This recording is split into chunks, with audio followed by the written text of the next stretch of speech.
Hello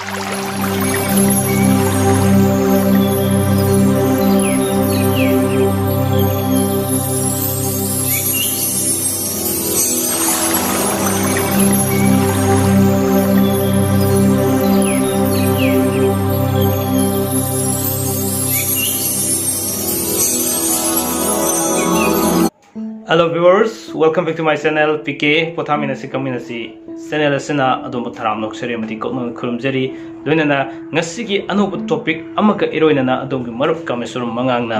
punamakpu khurumjari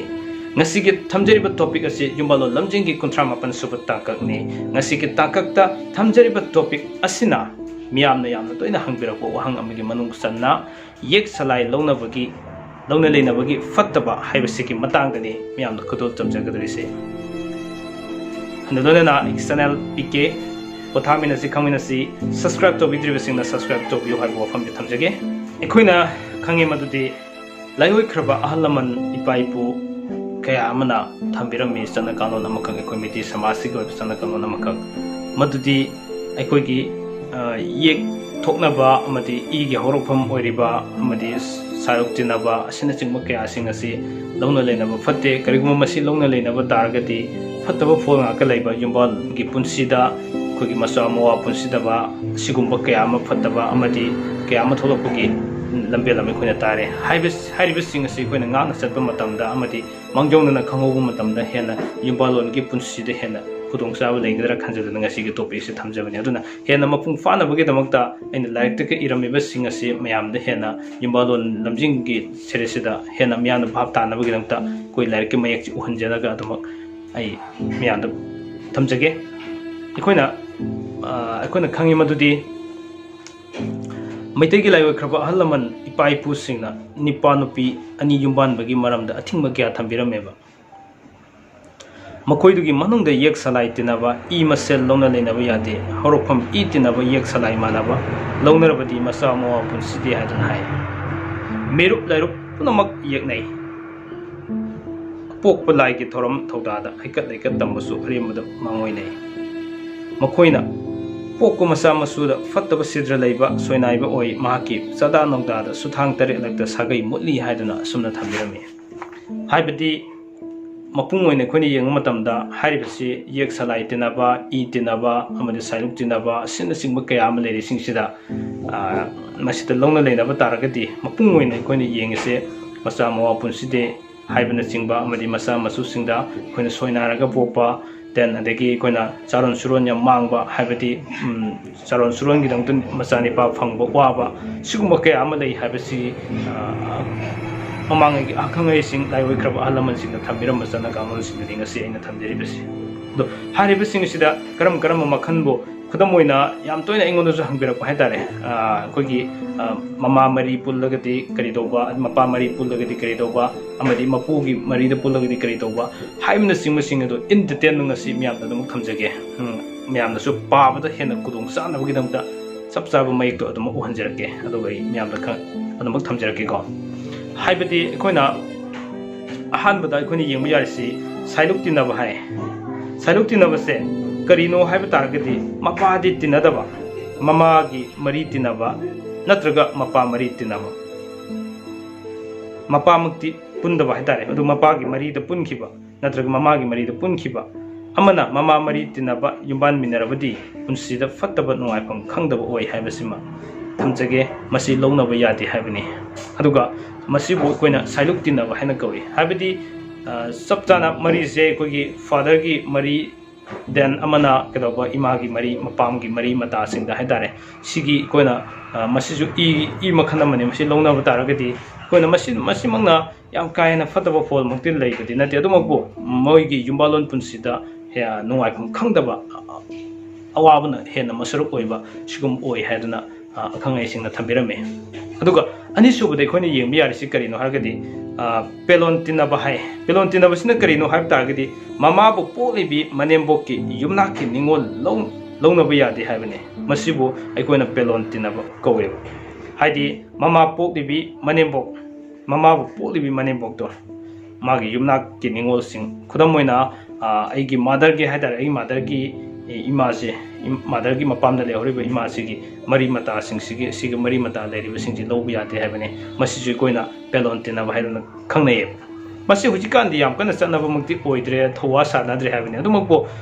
फजन चनबसु दुम लेरि चनब चनदब हैबसिदि चनबी हैबसिदि कनाना सेमनो कोइ मियोबने सेमने हैबसि मतम जगे दुगा हुजुजि लेरिब मसिगी अइना पाजरिबा अमदि अइना म्यामना थमजरिबा चन कांगोन सिंग सिजु कनाना थमंगे है मतमदा मियोइबना थममने अदुबो करम मियोइबसिंग लाइ हक्तते थममने अदुबो मसि फै अमसुंग फत्ते हदना मसि एमसु हारिबसिंग से थाजब याबा नते हाइबगी चनबी थमी सिजु कनाना मियोइबना थमिने सिने थमिंगी अदुना सिना करम मियोइबना हौजुजिकी मियोइबसिंग थम्बिबने अदुना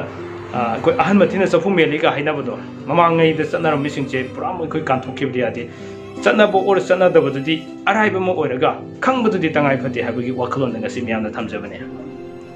असुमना मथंगी मु थमजगे अहुम सुबदा साइलुक अचौबा हाय साइलुक अचौबसि करिनो हाइबा तारगदि निपा मपागी ई मरी अमसुंग सदा नौतानी मपा अमतगी खेना खेना ममा सिंगदा पोकपा मसा सिंगी सदा नौता सिंगबो अमसुंग मखोइगी फुरुप सिंगबो साइलुक अचौबा हाइना कौई लौना लेनबा यादेबो असुमना अखोइना अमुक येंबा याय साइलुक अचौबा तिनबसिजु करिनो हाइबसि कोइना मपुंग ओइन मपागी मरी सिंगदा लेबा मपागी ई मरीदा लेबसिंगदुनेको कोइना येंगसे अदुगा ख्वाइदगी मरु ओइबा अमा यावरी हनकी मथंगदा अइना थमजगदरिसे इमुंगनबा का हाइनबदुनेको इमुंगनबा हाइबसिना करिनो इमुंगनबा हाइबदि ईदे येकनबा मौनबा हाइबनी ममा मपा अमतना पोकपा मचा निंगोल अनिखकना येक फुरुप सगै युमनाक तिनबा नत्रगा तिनदबा तोंगान तोंगानबा निपा अमममदा मसेम मनाव अनिदो अममम मयुम पानरगा पोलकपा मचासिंग अदुगी सदा नौदासिंग अदुबो एखोइगी येक फुरुप सगै अमसुंग युमनाक तिनद्रबसु मखोइना सदा नौदारकपा अहानबा मिरोल हाइबदि मसेम मनाव अनिदुना अहानबा ओइना थारगा मिरोल मंगा फावगी मनुंगदा लेबा मरी मता थोकना मिसकसिंग अदुबो इमुंगनबा कौई मखोइसिंग मिरोल मंगा फावदी लौना लेनबा यादे मिरोल तरुक सुख्रबदि लौनबा यारे हाइबनि हाइबदि मपुंग ओइना अइना थमजनिंगिदि म्यामनसो हेन बाब ताबिरमगनेना खंजै कोइगी मचिन मनावसि लौनबा हाइतारे नुपीदुसु मचिन मनाव लौनबा अदुगु नुपादुसु मचिन मनाव लौनबा सुगुंबसे खरमखे करिगुम कान हे थोय तारे मखोइसिंगना पोलकपा मचा मसूस मखोइनदगी लाखपा चदा नौदाबसिंगसे चारोन सुरोन मंगा फावबदि लौना लेनबा यादे हाइबगी चना पथाप अमखक थमे मसी ममांगैदसु तोरम याने अदुमंगना मसीगी चना कानोसी फत्ते हाइबे लंबीसे थममने हाइतारे अदुगा मंगा सुबदा गा हाइजगे ngसाइगी अखोइना साइलुक अचौबा म हाइजग्रे साइलुक अचौबा हाइग्र मतुंग हनकी मतंग सिदना मंगा सुबसिदना साइलुक मचा सिमु करिनो येंगसिको मपुंग ओइना नुपी ममागी ई मरी तिनबा अमसुंग सदा नौदानी ngसाइ साइलुक अचौबदना मपुंग ओइना मपागी ई मरीदा येंगमने हनकीना साइलुक मचा सिदना ममागी ई मरीदा सदा नौदारकपदुगी येंगबा हाइतारे अदुना